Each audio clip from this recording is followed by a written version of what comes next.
Ça va partir dans pas grand temps. J'ai mon technicien de son qui est avec moi, c'est ça? Ah, ben, je voulais voir aussi le noir, comment il sortait, là. Renoncer à ce qui nous est très cher dans le but d'accomplir uniquement la volonté de Dieu. Il y a dans la vie des circonstances qui nous sont vraiment, je dirais, comme impossibles parfois à gérer, parfois impossibles à maîtriser, impossibles à contrôler. Mais renoncer à ce qui nous est très cher demande tout un défi. Ça demande toute une confiance. Confiance en Dieu. Une confiance inébranlable. Ça demande une détermination, je dirais, absolue. Si vraiment que nous voulons aller dans cette direction-là. Juste se rappeler que, parce qu'on est toujours dans la lettre de Pierre, hein, que la lettre de Pierre s'adresse aux élus et que les élus, maintenant, aujourd'hui, qui sont-ils? C'est nous. Et de voir à tous ceux que le Seigneur qui a vraiment libérés. Et de voir que le Seigneur Jésus nous a appelés selon son bon plaisir, selon sa préscience, selon sa volonté, la volonté du Père. Et si nous comprenons bien, lorsque Pierre à qui adresse la lettre, définitivement, ça devrait nous interpeller en tant qu'élus, puisque nous aussi, nous faisons partie de cette belle manne-là.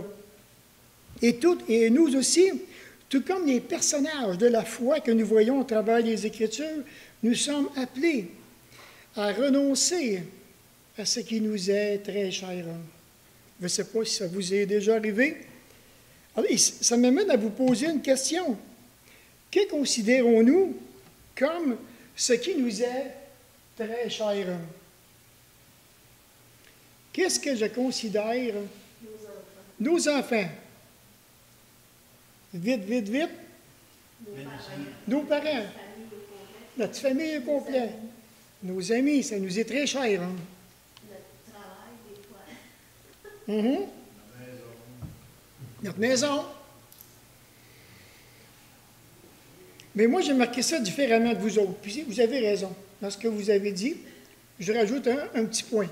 Pour moi, quand j'ai préparé le message, je me suis dit, je pense que ma vie m'est très chère. Ma vie personnelle. Je reviens avec juste un petit mot de témoignage personnel. La journée que j'ai appris que j'avais un cancer et que je suis allé dans le jardin de Gethsémani de mon cœur, je me rappelle, dans certaines versions de la parole, qui nous parlent d'exposer nos désirs à Dieu. Alors, j'ai pris le temps d'exposer tous mes désirs à Dieu. Et je me rappelle, parmi ces désirs-là, qu'il y en avait un qui était très fort, c'était celui de vouloir vivre, tout comme toute personne qui est mise au pied du mur et qui est face à la mort. Comme toute personne, ce désir-là vient très, très fort dans notre esprit. Alors, j'ai pris le temps de considérer chacun de mes désirs. Par exemple, de continuer à désirer vouloir servir mon Père céleste.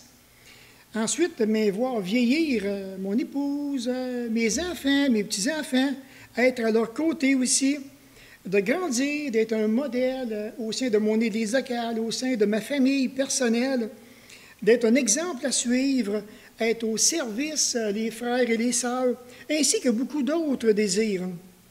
Jusqu'au moment où que je me suis arrêté et que j'ai dit au Seigneur, à partir de maintenant, je ne veux même pas que tu accomplisses aucun de mes désirs, mais uniquement ta volonté. Croyez-le ou non, la vie est complètement différente lorsque nous faisons ce pas si précieux aux yeux de Dieu qu'à partir de maintenant, je ne veux plus, sous aucune considération, accomplir ma volonté dans les moindres détails de ma vie personnelle, dans mes moindres choix. Uniquement la volonté de mon Père. Et c'est à partir de ce moment décisionnel que ma vie n'a plus été la même. Et je ne voudrais pour tout l'heure au monde revenir en arrière. Je ne voudrais pas du tout.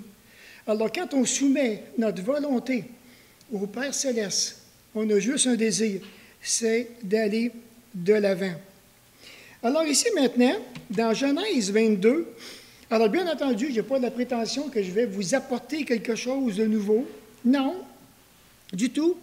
Mais j'ai besoin de m'arrêter. Puis je regardais aussi dans Genèse 22, lorsque c'est cette histoire quand même touchante, lorsque Abraham est venu pour offrir son fils Isaac, et de voir que, comme on a vu dernièrement, que Dieu avait donné à Job un cœur intègre, il avait donné à Pierre un cœur de foi, et Pierre devait apprendre à vivre avec le cœur que Dieu lui avait donné. On voit dans Luc 22, lorsque Jésus dit, « Pierre, j'ai prié pour toi afin que ta foi ne défaille point. » Et de voir que l'ennemi, sur le plan spirituel, a pris tous les moyens pour faire défaillir la foi de Pierre, puis Jésus avait prié pour que la foi ne défaille point. Et de voir que maintenant, ici, Abraham va passer par des tests, vraiment un test de foi lui aussi, pour qu'il puisse réaliser et vivre avec le cœur que Dieu lui a donné, un cœur de foi. On dit que dans la Bible annotée, quand on dit « Dieu a-t-il tenté Abraham ou a-t-il mis à l'épreuve Abraham ?»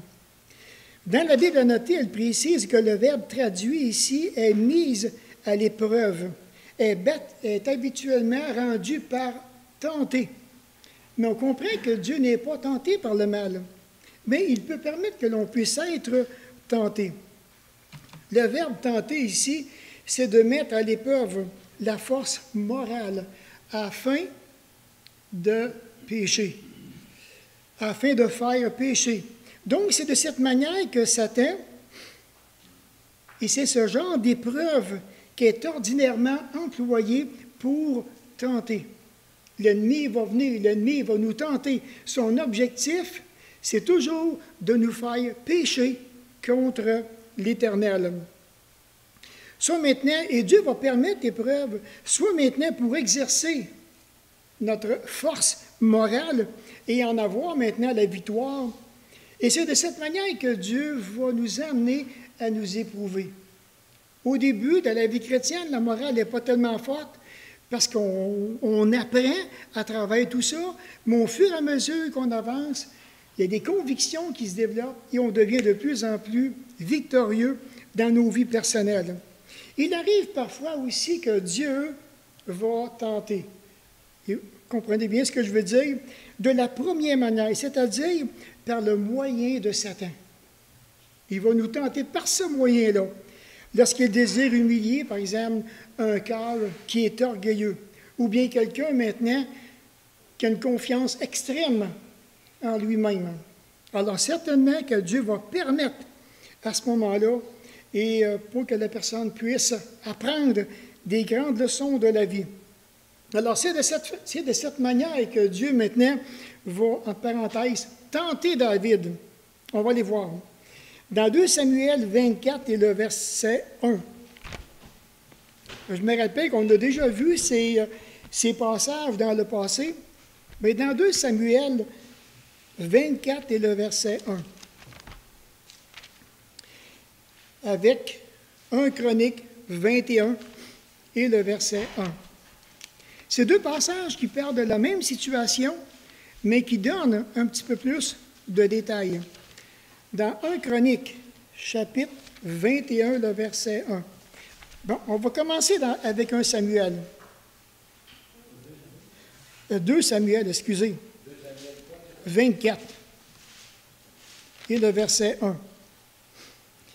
Il est dit, la colère de l'Éternel s'enflamma de nouveau contre Israël, et il excita David contre eux en disant, va, fais le dénombrement d'Israël et de Juda. Et dans 1 Chronique, maintenant 21, alors il s'agit du même texte qui va donner un autre détail qui dit que Satan se leva contre Israël et il excita David à faire le dénombrement d'Israël. Alors oui, Dieu va tenter en se servant de Satan et de voir que Satan maintenant va tout faire pour tenter pour faire chuter, toujours dans le but de faire pécher. Maintenant, la question se pose, que cherche Dieu lorsqu'il permet la souffrance? Que permet-il? Parce que la souffrance, on dirait qu'elle est attachée à nous. Hein? On souffre, on est appelé à souffrir. Mais qu'est-ce que Dieu cherche à travers tout ça? On dit qu'il cherche à couronner, au fond, la vie d'Abraham, simplement par un acte d'obéissance qui soit le fruit, on dit, le plus glorieux de sa foi et qui en démontre malgré tout toutes les fautes commises par lui, la pleine réalité de sa foi. Alors, il va démontrer à Abraham à quel point que sa foi, elle est grande, la foi que Dieu va donner à Abraham. Mais ça, Abraham, il ne sait pas. Là, nous, aujourd'hui, on peut regarder à travers la parole, on peut méditer dessus, et on peut en arriver à différentes conclusions, mais tantôt, ça va être de plus en plus clair. Donc, dans Genèse 22, et le verset 1 et 2, lorsqu'il dit ici, « Après ces choses, Dieu mit Abraham à l'épreuve. Il lui dit, « Abraham. » Et il répondit, « Me voici. » Jusque-là, ça va. Qu'est-ce que Dieu va demander à Abraham? On va voir. Dieu dit, « Prends ton fils, ton unique, celui que tu aimes, Isaac. Va-t'en au pays de Morija et offre-le en holocauste sur l'une des montagnes que je te dirai. » Et déjà, partir de là, je veux juste que ça me suive, ça en arrière de moi. Là. Déjà, Abraham avait vécu des belles expériences personnelles avec Dieu. Dieu avait dit à Abraham, « C'est celui qui sortira de tes entrailles qui sera ton héritier. » Dans Genèse 15 et le verset 4. OK? Celui qui va sortir de mes entrailles. OK? Et Dieu a fait voir à Abraham une postérité vraiment nombreuse lorsqu'il l'a amené à examiner les étoiles du ciel. Et certainement que vous avez déjà fait le test vous autres-mêmes, quand vous arrivez, surtout dans des places qui fait très noir, qu'il n'y a pas de lumière, qu'on peut regarder vers le ciel, tout est en mouvement, tout est beau. Alors imaginez, puis là, on en voit juste une partie. Je me suis posé la question à savoir les astronautes, quand ils vont sur la Lune, imaginez l'étendue qu'ils voient au niveau de la Lune, au niveau des étoiles. Une postérité aussi nombreuse que les étoiles du ciel. Alors, il est dit qu'Abraham eut confiance en Dieu. Il crut en lui. Il a pris Dieu au mot. Puis là, il faut comprendre, Abraham est à l'étape embryonnaire au niveau de la foi. Il n'y a pas la parole de Dieu du tout. Il n'y a rien pour se diriger. Simplement, la parole de Dieu, c'est que Dieu va lui dire. Dans le fond, mettre sa confiance en Dieu, c'est la condition du salut. Et de voir qu'il n'y a aucune justice dans l'homme. David lui-même, il dit, « Je suis né tout entier dans le péché, ma mère. Non, ma mère m'a conçu dans le péché, et je suis né tout entier. » Et devant Romains 3, le verset 23, « Car tous ont péché et sont privés de la gloire de Dieu. » Alors Dieu lui-même impute sa propre justice en réponse à la foi que l'homme va donner à son Dieu, la confiance qu'il va lui témoigner. On dit que le commencement de la vie chrétienne commence par quoi? Le commencement de la vie chrétienne commence par la foi.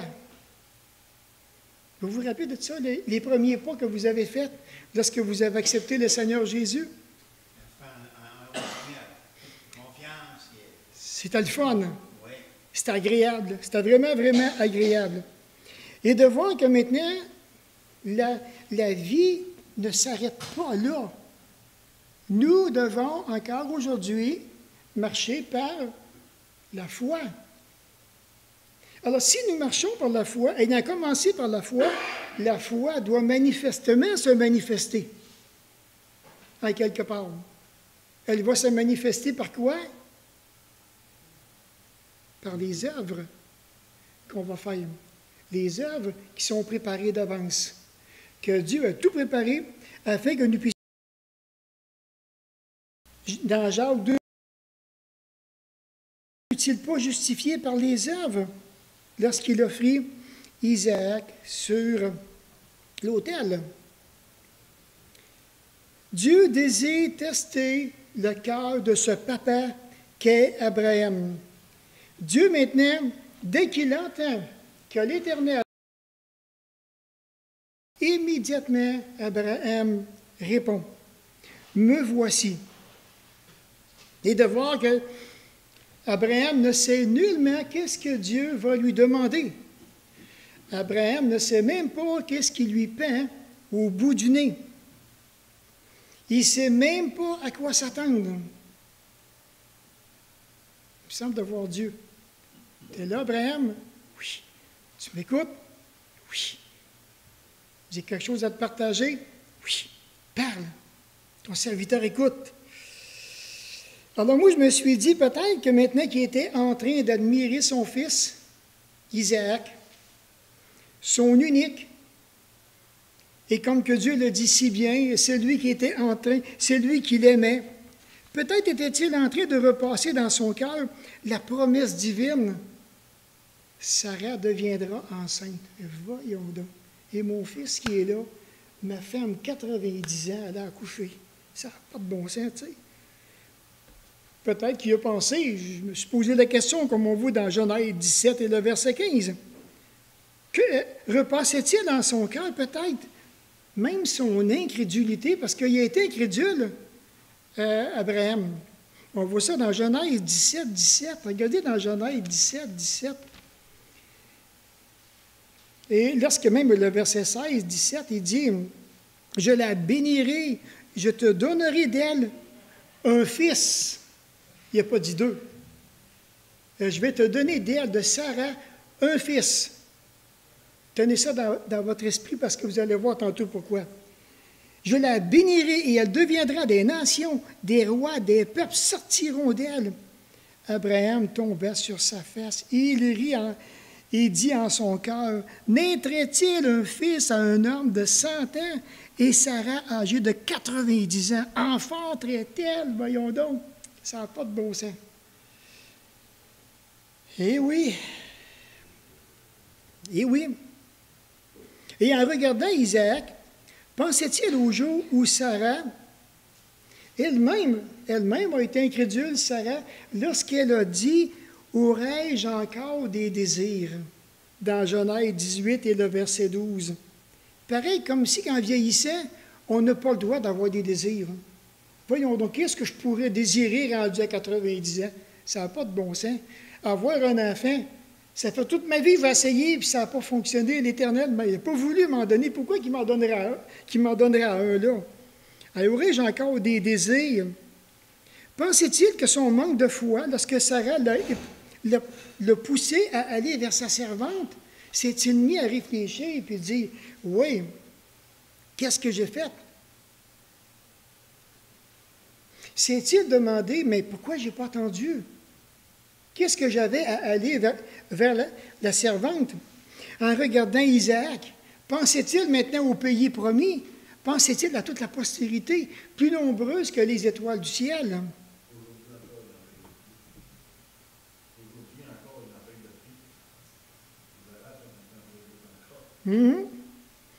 Abraham a toutes les raisons du monde pour contempler la bénédiction divine. Regardez, appréciez, aimez mon fils, mon unique. C'est quelque chose. Et certainement même qu'il n'avait que des yeux que pour son fils, le fils de la bénédiction. Il n'est pas devant n'importe qui, devant cette promesse-là que Dieu a faite. Il y a beaucoup de joie pour un père de voir grandir ses enfants, de les voir s'épanouir dans la vie. Et non seulement ça, mais aussi de pouvoir les voir réussir, non seulement dans la vie, mais dans leur vie aussi à eux. Parce que quelqu'un pourrait très bien réussir dans la vie sans nécessairement réussir sa vie. C'est complètement différent. Alors, je ne sais pas comment la demande du Seigneur a sonné au cœur d'Abraham. Dans Genèse 22, Abraham ne semble pas vraiment démontrer aucune surprise. Il ne semble pas non plus mettre en doute la parole de Dieu. On ne voit pas qu'il est en train de vouloir s'astiner ou bien quoi que ce soit. Mais il y a vraiment un beau parallèle avec Jean, chapitre 5 et le verset 20. Regardez Genèse 22 parce qu'on va y revenir. Mais dans Jean 5 et le verset 20, il y a un passage parallèle qui est vraiment beau. Il dit, car le Père aime le Fils. Ici, il parle du Père avec le Fils, le Seigneur Jésus. On peut faire vraiment une belle similitude avec Abraham et Isaac.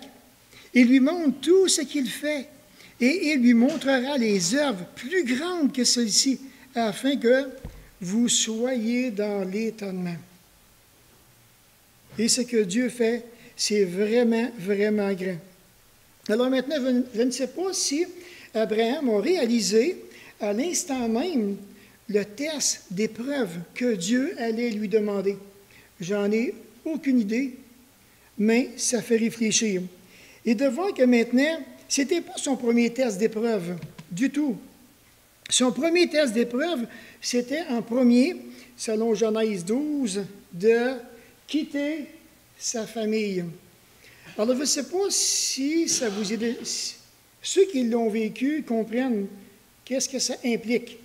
Lorsqu'on est au sein d'une famille, tout près de papa, de maman, les frères, les sœurs, et que Dieu appelle quelqu'un de la famille à quitter la famille et quitter la place natale, tout quitter pour aller servir, pour aller dans une mission même, ou dans un autre pays, ou dans une autre ville, et plus revenir à la place natale.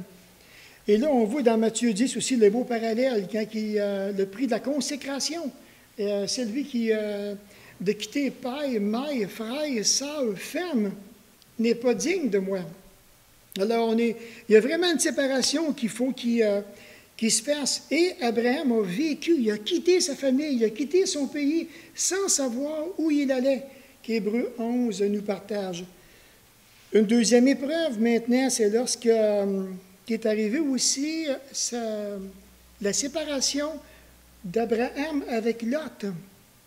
Alors, la référence est là, on ne lira pas tout le chapitre, mais de voir qu'Abraham il a dû trancher. Il a dû arriver et dire, maintenant, tu as choisi la place que tu vas aller.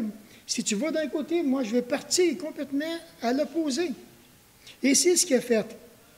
Ensuite, maintenant, la naissance d'Ismaël, qui est venu avec le contraste avec 1 Chronique 13 et le verset 1 à 14. De même que maintenant, un autre test qui se prépare, et c'est le test ultime, soit celui d'Isaac, son fils unique. Il dit, celui que tu aimes. Et offre-le en holocauste sur l'une des montagnes que je te dirai. Puis Morija, il revient à une seule fois dans la parole, c'est dans 2 Chroniques, chapitre 3, le verset 1. On dit que ça serait probablement l'endroit où que Salomon a construit le temple de l'Éternel à Jérusalem, sur la colline de Morija, là où que l'Éternel est apparu même à David, selon 2 Samuel 24, le verset 18 à 25, et 1 Chronique, un passage parallèle aussi, 1 Chronique 21, le verset 28 à 30. Et un petit peu plus loin, même juste dans Genèse, ici, Abraham va appeler la montagne de Morija la montagne de l'Éternel. Si vous regardez dans le chapitre 22, parce qu'on est dedans, juste pour en prendre une référence qui est tout près du passage qu'on regarde, dans Genèse 22, le verset 14, il est dit qu'Abraham donna à ce lieu le nom de Yahvé-Jiré. C'est pourquoi l'on dit aujourd'hui, à la montagne de l'Éternel, il sera pourvu. L'Éternel pourvoira. C'est ce que ça veut dire. Il pourvoira à la montagne de l'Éternel. Puis, après la destruction du temple qui a été détruit en 586 par les Babyloniens, avant Jésus-Christ, Zorobabel a reconstruit le temple au même endroit après le retour de la captivité de l'exil, 70 ans plus tard. Et devant que maintenant, à partir du verset 2, qui est avec le verset 3, comme il est dit ici, Abraham se leva de bon matin, scella son âne et prit avec lui 2 serviteurs et son fils Isaac. Il fendit du bois pour l'Holocauste et partit pour aller au lieu que Dieu lui avait dit. Alors, ce n'est pas le lendemain qu'Abraham est parti. Ce n'est pas le lendemain. Puis je veux croire qu'il a pris le temps de réfléchir à cette profonde demande que le Père lui a demandée. Alors moi, je me suis dit, peut-être que ce verset veut nous faire réaliser parfois à quel point nous sommes lents à passer dans l'action de la foi. C'est possible.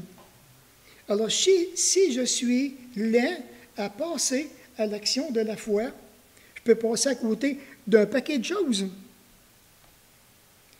Et là, maintenant, ici, on voit donc l'obéissance d'Abraham.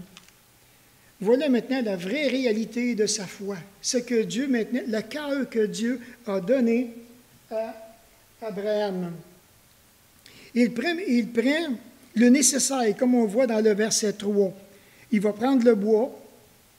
Ensuite, maintenant, il prend un couteau, prend des braises, comme on voit au verset 6. Abraham prit le bois pour l'Holocauste, le chargea sur son fils Isaac et porta dans sa main le feu et le couteau. Et ils marchèrent tous deux ensemble. Et le verset 9, lorsqu'il fut arrivé au lieu que Dieu lui avait dit à Abraham, il éleva un autel et rangea le bois. Il lia son fils Isaac, il le mit sur l'autel, par-dessus le bois. Et de voir que, lorsqu'on est en train de regarder ça, moi, ça m'a fait encore réfléchir sur cet aspect que Dieu ne gaspille jamais aucune épreuve. Il n'en gaspille aucune. Dieu va le permettre.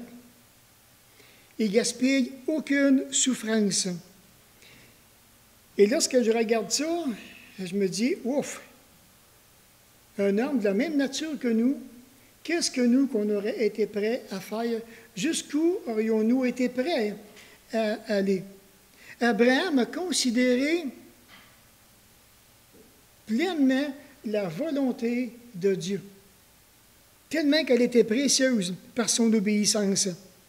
La plus belle preuve, Dieu est intervenu dans l'action qu'il allait accomplir, comme on voit dans les versets 10 et 11. Puis Abraham étendit la main et prit le couteau pour égorger son fils. Alors l'ange de l'Éternel appela des cieux et dit, Abraham, Abraham. Il répondit, me voici. De voir que Dieu intervient toujours tard, mais jamais en retard. Jamais en retard. Dieu répond toujours tard, mais jamais en retard. Toujours dans un moment bien, bien précis.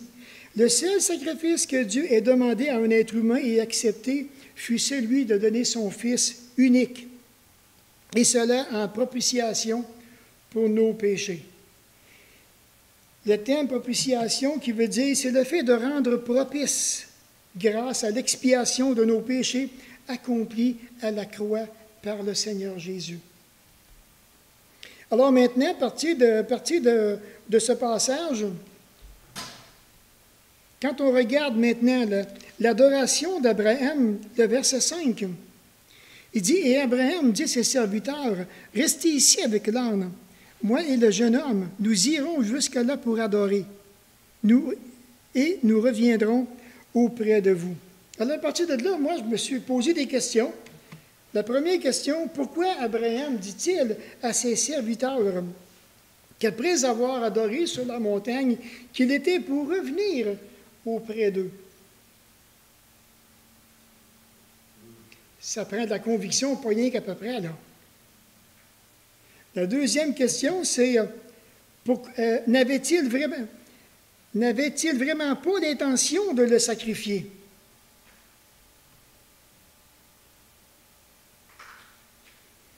Troisième question, est-ce un mensonge de circonstance pour ne pas effrayer Isaac? On peut se poser la question.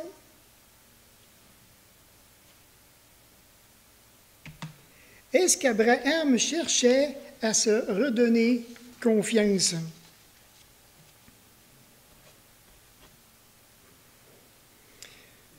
Une autre question. Était-ce ses désirs qui commandaient ses paroles plutôt que l'obéissance à la volonté divine? Une autre question. Espérait-il que Dieu trouverait malgré tout un moyen de sauver Isaac?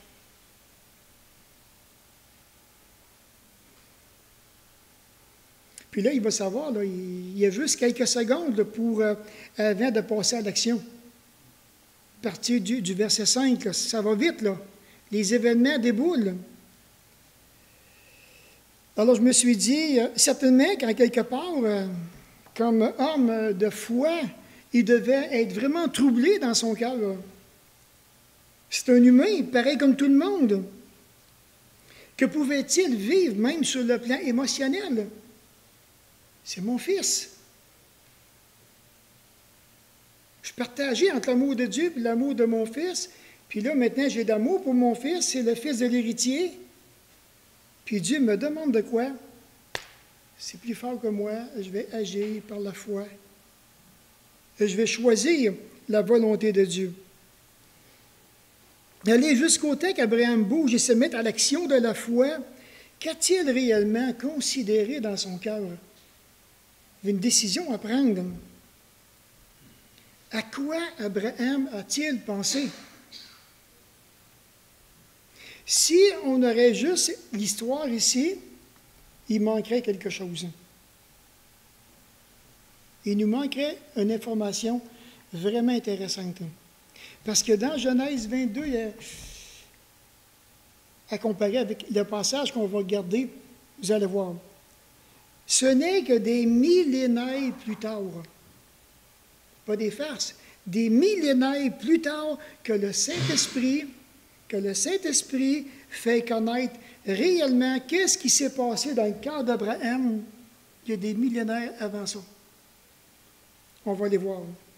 Prenez Hébreux chapitre 11 et le verset 17. Des millénaires plus tard. Certainement qu'en attendant, il y a peut-être bien du monde qui se sont posé des questions. Comment il a fait? Qu'est-ce qu'il a considéré? Qu'est-ce qui fait que dans la balance de son cœur, qu'il a opté pour, aller presque au meurtre même de son fils?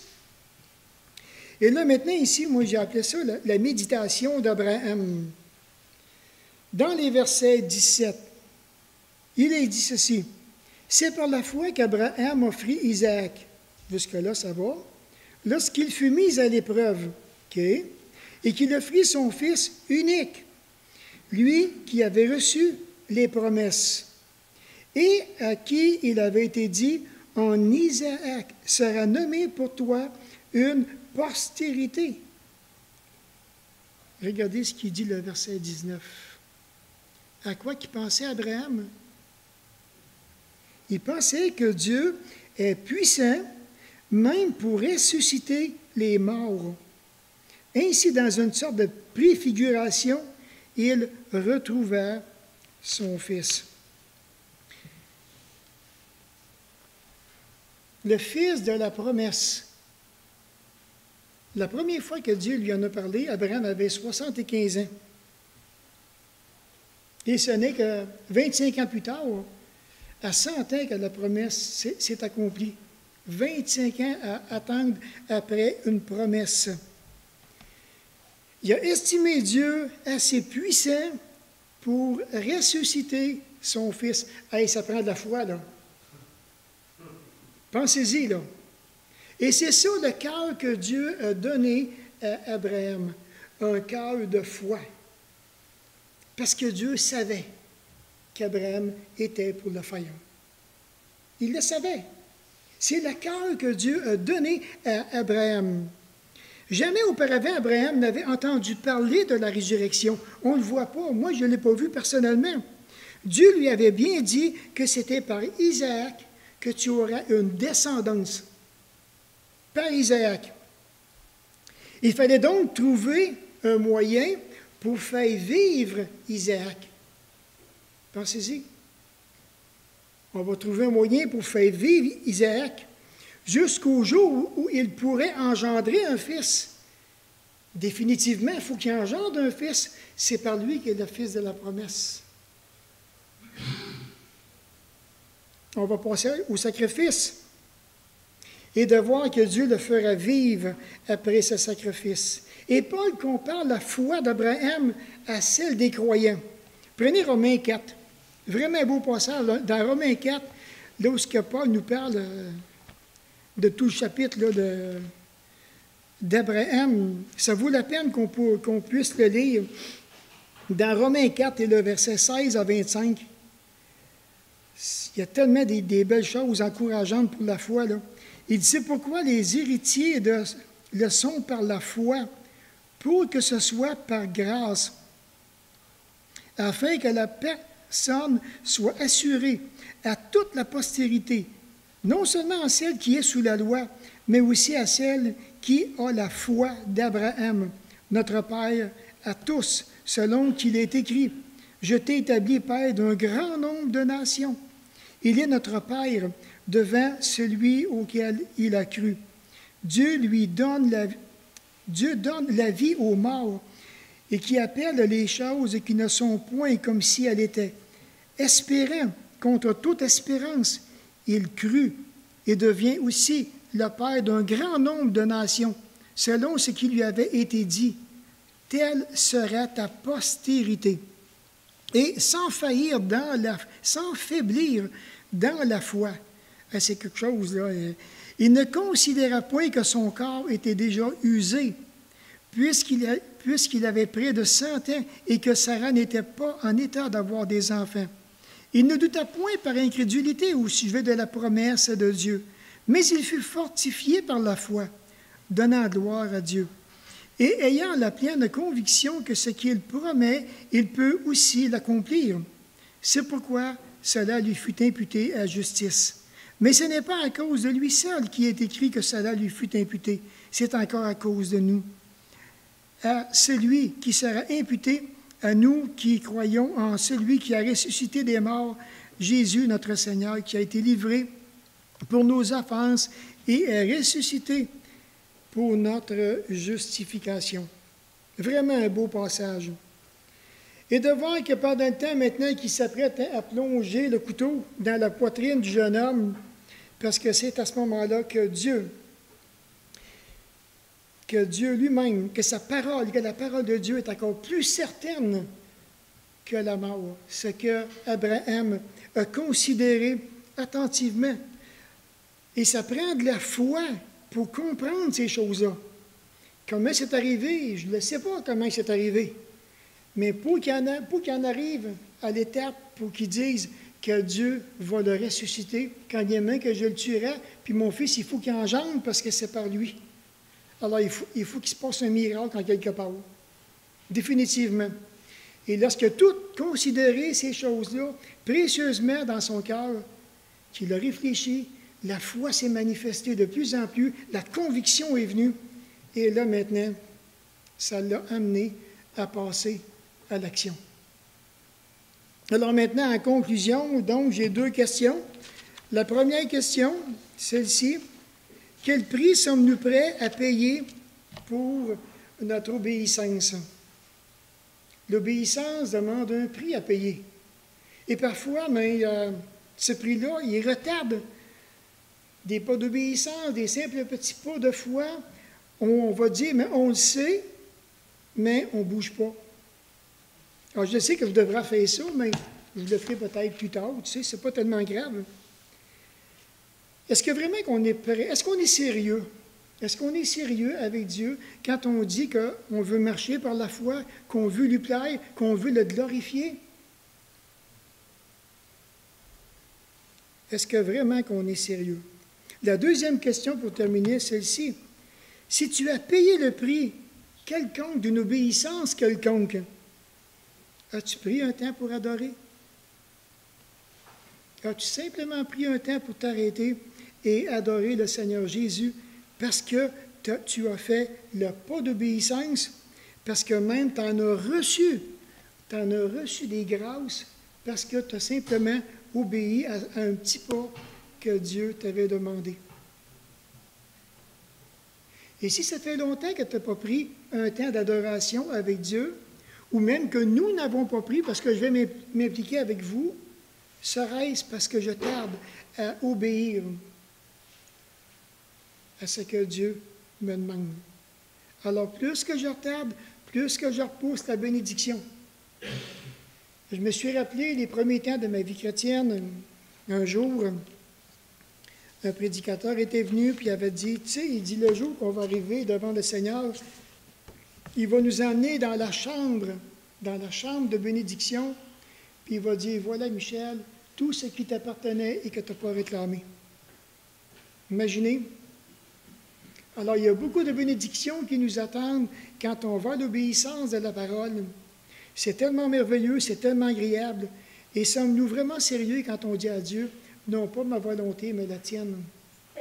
Je vous l'ai dit-tu vraiment du bout des lèvres, ou bien maintenant que ça vient du fond du cœur, que je suis vraiment sérieux avec Dieu? Je suis déterminé. Ce n'est pas ma volonté, mais la tienne.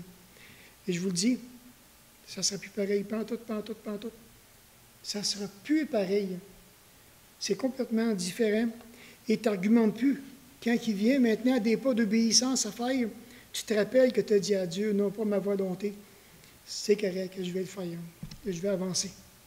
Je ne me bats plus avec ma volonté puis celle de Dieu. Que je veux vraiment obéir à ce qu'il demande. Et je vous le dis, c'est constructif. Très, très constructif. Au début, quand on le fait, on peut avoir une certaine crainte, une certaine peur, mais ça ne vient pas de Dieu, cette crainte-là. Du tout. Il y en a on a un ennemi qui ne veut pas qu'on fasse le pas. On a un ennemi qui ne veut pas qu'on cède notre volonté à celle de notre Père céleste. Il en vient à nous maintenant. Est-ce que, dans un acte d'obéissance, de soumission, il est mon Père, je suis son Fils, il m'a tout donné, est-ce que vraiment je désire faire sa volonté? Il peut nous amener très loin, très loin, sur le plan personnel. La réponse, la balle est dans votre camp. Et dans notre camp aussi, c'est ce que j'ai fait un jour. Je ne l'ai vraiment pas regretté. Puis, si tout serait recommencé, je le ferai encore. Alors, on va se quitter. On va dire bonjour à ceux qui sont avec nous sur Internet. Au plaisir de se revoir.